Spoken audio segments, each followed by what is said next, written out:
0歳児3対1とかって普通のお母さんも1対1がきついと思うんですよ。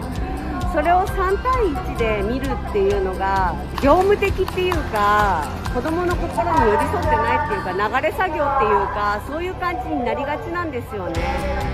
どうしても現場で働いてると、はい次はい次はい次っておむつ替えして、はい次はい次はい次って着替えして、とりあえずもう小鳥に餌あげるようにご飯あげてっていう感じになっちゃうので、せめてそこを2対1、双子ちゃんぐらいな感じにしてもらえたら嬉しいなって。それは1歳2歳3歳も同じなんですけど、そういう風にしてもらえたらありがたいなって思います。